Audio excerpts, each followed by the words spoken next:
नमस्कार मित्रांनो. माझ्या आवाजावरून तर तुम्हाला कळतच असेल की माझी तब्येत ठीक नाही आहे. मला सर्दी, खोकला, ताप असं सुरूच आहे. म्हणून मी गेली होती आज डॉक्टरकडे. आणि आज वाराचा दिवस असल्यामुळे मी जरा मासे बघायला गेली. तर मासे पण काय बरोबर मला मिळाले नाही. हे बांगडे छोटे छोटे होते, म्हणजे फ्राय करण्यासाठी हे चांगले मस्त आहेत बांगडे, पण छोटे मिळाले, मोठे मिळाले नाही मला. म्हणूनसाठी मी हे बांगडे आणले आणि यांना मी चिरा मारून घेतल्यात. आता यांना मी सर्व हळद, मीठ, मसाला लावून घेते. त्यासाठी मी घेतले लाल तिखट, हळद, गरम मसाला आणि मीठ आणि अर्धा लिंबू. आता हे सर्व मी ह्याच्यामध्ये मिक्स करते. हा लिंबू पण अर्धा पिळून घेते. आता हे सर्व माशांना मी हा मसाला मस्त व्यवस्थित भरून घेते याच्यामध्ये. यात थोडंसं तेल टाकून घेते, म्हणजे मसाला चांगला लागतो माशांना. आता मी हे ठेवते जरा.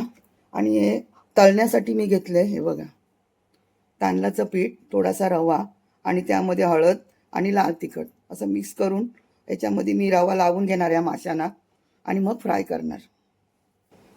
थोडा वेळ झाला आहे. आता मी हे सर्व मिक्स करून घेते. सर्वीकडे साथ पसरले व सर्दी, खोकला. तुम्ही पण सांभाळून राहा, काळजी घ्या आपली. तेल चांगलं तापलं आहे. आता मी यांना लावून घेते रवा.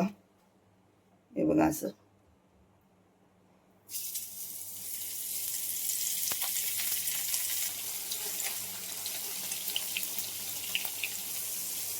आता हे बघते मी एका बाजूने तळले गेलेत का.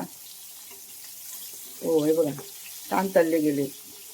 मागे मी बांगडे फ्राय केले होते, त्यात मला कमेंट असं आलं की काकी, बांगड्यांना ना थोडंसं तांदळाचं पीठ पण लावा. म्हणून मी लावलं आज आणि खरोखर बांगडे मस्त छान तळून येतात आहेत बघा, एकदम क्रिस्पी. वाराचा दिवस असेल ना तर पटापट मासे संपतात हो.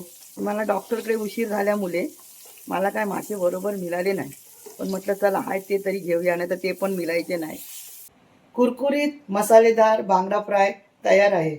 मित्रांनो, माझी थोडी तब्येत खराब असल्यामुळे माझा आवाज बरोबर नाही आहे आणि मला थोडी दुखापत झालेली आहे. हे बघा, तुमच्या आशीर्वादामुळे माझा डोला वाचला, बस तेवढंच मला पुरे आहे, नाही तर माझा डोला फुटला असता. चला, ह्या वयात तरी असं होतच राहणार, पाय घसरणं, पडणं, हो की नाही. तर बांगडा फ्राय तुम्हाला कसं वाटलं? व्हिडिओ आवडला तर नक्की लाईक, सबस्क्राईब करा. आता मी जरासं टेस्ट करून बघते. एक नंबर.